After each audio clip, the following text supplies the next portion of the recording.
It was a headline that shook the morning calm. News tickers flashed across screens from Manila to Kyiv. Why are 38,000 Ukrainian women moving to the Philippines? The question sent social media into a frenzy.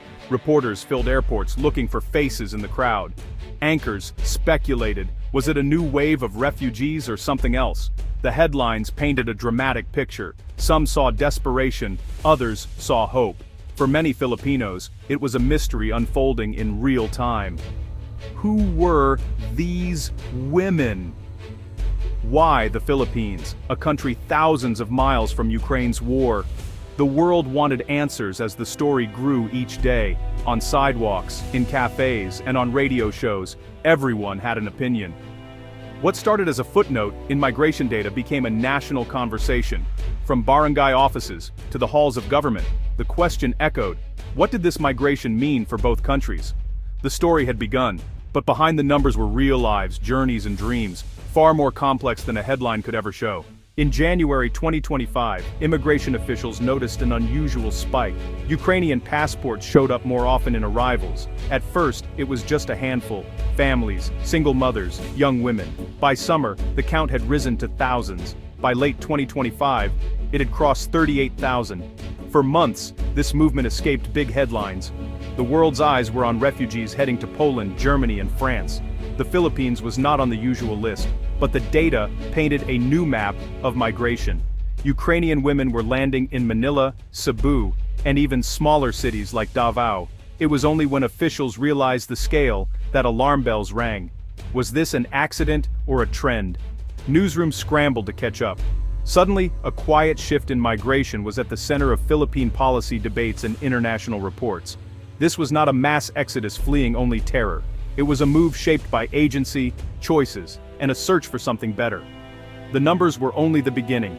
The story was about to get personal. Katerina stepped out of the airport, Manila's thick air filling her lungs. She was tired but hopeful. Beside her, her son clutched a plastic bag with their only toys. Around her, other Ukrainian women gathered, scanning the crowd for volunteers holding welcome signs in Cyrillic and Tagalog. The city was loud, alive, and different from anything they knew.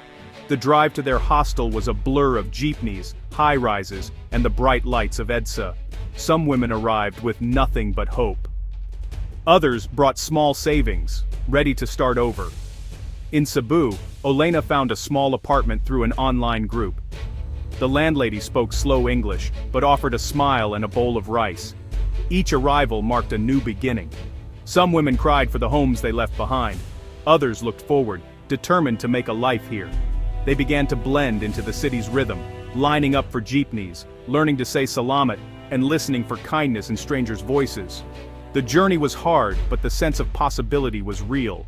Each morning, Ukrainian mothers joined neighborhood markets. They learned to haggle for bangus and tomatoes. In shared kitchens, they cooked borscht beside adobo. Children played on narrow streets, picking up Tagalog from local friends. Some started school in uniforms still too big for their small frames. Women found jobs in cafes, call centers, and as translators for NGOs. A few opened kiosks selling pierogi and homemade crafts. They navigated tricycles and MRT lines, often lost, but never alone.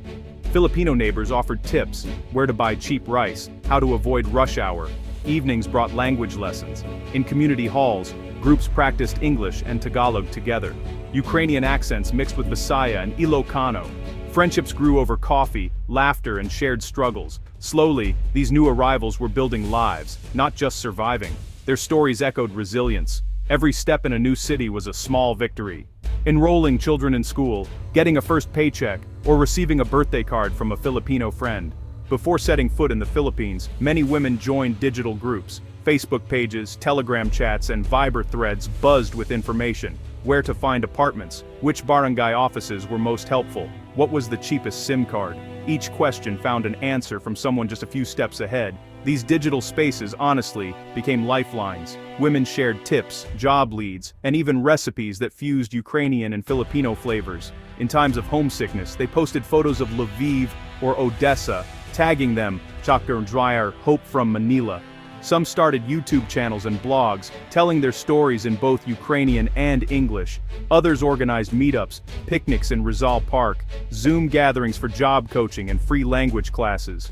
Digital migration met physical migration, and both really thrived on community. With every post and message, the feeling of isolation shrank.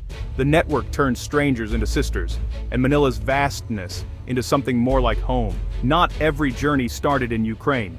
Many women first tried to settle in Europe. Poland, Germany, and France had welcomed millions, but by 2024, the cracks were showing. Housing ran short, shelters overflowed, jobs were often limited to cleaning or farm work. Many faced months of waiting for permits. Language barriers made things harder. In Berlin and Warsaw, Ukrainian teachers and doctors worked as nannies or cleaners. Some faced discrimination, others simply felt lost. A skilled accountant in Kyiv, now counting coins at a supermarket in Paris. For single mothers, childcare was nearly impossible. Rent was sky high. Visas offered little hope of a long-term future. Some made painful choices. Move again, find somewhere new, or return to a war zone. It was during these struggles that stories about the Philippines began to spread. Stories of jobs, schools that taught in English, and a climate that, while humid, promised new opportunities. The Philippines' appeal was not just escape, it was a practical decision. English was widely spoken, making daily life and work easier. Visas were accessible. Tourist, work, and student permits could be extended. The cost of living was lower than in much of Europe. Jobs were available, especially in call centers, IT, and tourism. Filipino companies valued English skills, and some even welcomed Ukrainian workers for their strong work ethic. The warmth of Filipino culture, with its focus on family and hospitality, played a big role too. Ukrainian women found communities ready to help. Churches, NGOs, and local barangays offered welcome kits, language classes, and even job fairs. The chance to start a business or study again was real. For many, this was about rebuilding with dignity, not just surviving. They were not fleeing to hide. They were moving forward, building futures with agency and hope. Each choice was personal, driven by dreams for themselves and their children. Filipino communities responded with open arms. Neighbors brought food, offered rides, and introduced their new friends to local traditions. Students welcomed Ukrainian classmates, curious about their stories. Many Filipinos saw the migrants as sisters, mothers, and friends needing a hand. But there were practical concerns too.